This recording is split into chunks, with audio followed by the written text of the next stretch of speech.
Greenland को लेकर जारी विवाद अब थम सकता है। अमेरिकी राष्ट्रपति डोनाल्ड ट्रंप अब तक पूरे ग्रीनलैंड को हथियाने की जिद पर अड़े थे। वहीं डेनमार्क, जिसका ग्रीनलैंड पर कंट्रोल है, उसने कहा था कि वह किसी भी कीमत पर इसे अमेरिका को नहीं देगा। डेनमार्क के पीछे पूरा यूरोप भी मजबूती से खड़ा था। हालांकि अब लगता है कि अमेरिका और यूरोप ने ग्रीनलैंड के मुद्दे पर बीच का रास्ता निकाल लिया है।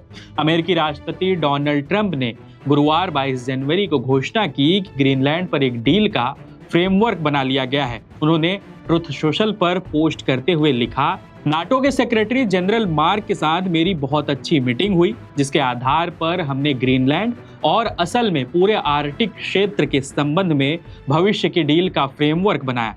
अगर यह सॉल्यूशन पूरा हो जाता है तो यह यूनाइटेड स्टेट ऑफ अमेरिका और सभी नाटो देशों के लिए बहुत अच्छा होगा।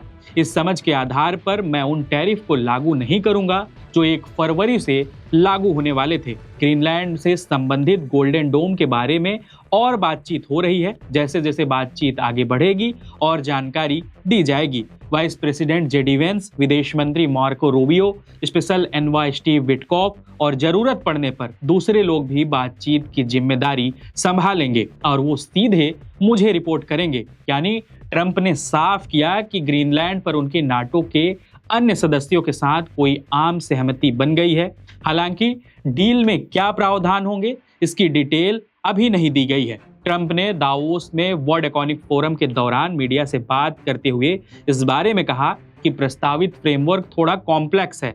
कहा कि इसे बाद में समझाया जाएगा। साथ ही बताया कि यह समझौता हमेशा के लिए लागू रहेगा। ट्रंप ने एक इंटरव्यू में यह भी कहा कि हमारे पास एक डील का कॉन्सेप्ट है। मुझे लगता है कि यह यूनाइटेड स्टेट के लिए एक बहुत अच्छी डील होगी। हालांकि डेनमार्क या यूरोप के अन्य सदस्य देशों ने इस प्रस्तावित डील पर अभी कोई भी सहमति नहीं दी है।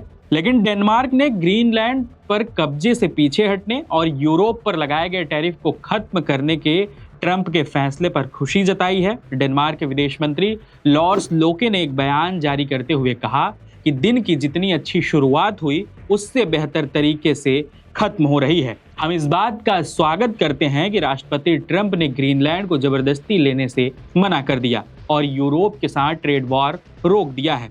अब आइए बैठकर पता लगाते हैं कि हम डेनमार्क साम्राज्य की रेड लाइंस का सम्मान करते हुए आर्कटिक में अमेरिकी सुरक्षा चिंताओं को कैसे दूर कर सकते हैं।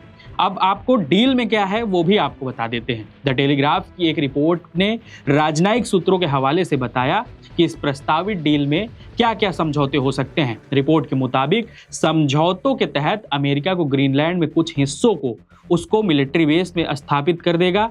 खास बात यह होगी कि इस हिस्से में अब पूरी तरह से अमेरिका का कंट्रोल होगा। द टेलीग्राफ ने बताया यह प्रावधान वैसा ही होगा जैसा ब्रिटेन और साइप्रस के बीच है। इसके तहत साइप्रस में ब्रिटेन के 2 मिलिट्री बेस हैं जिस पर ब्रिटेन का पूरा अधिकार और संप्रभुता है।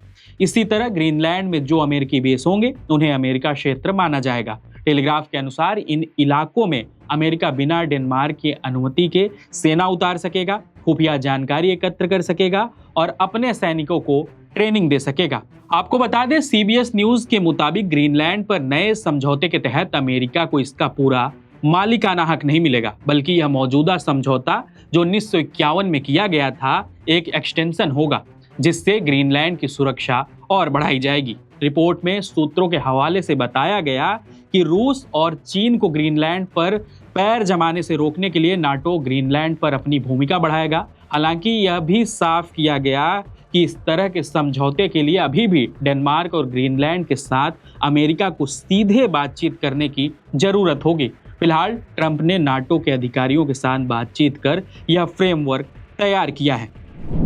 बहरहाल इस पूरी खबर पर आप क्या सोचते हैं, हमें कमेंट बॉक्स में अपनी राय जरूर बताएं। इस वीडियो को हमारे साथी अरुण रिकॉर्ड कर रहे हैं। मैं सौरभ हूं और आप देश और दुनिया की बड़ी खबरों के लिए GHS न्यूज को देखते रहिए।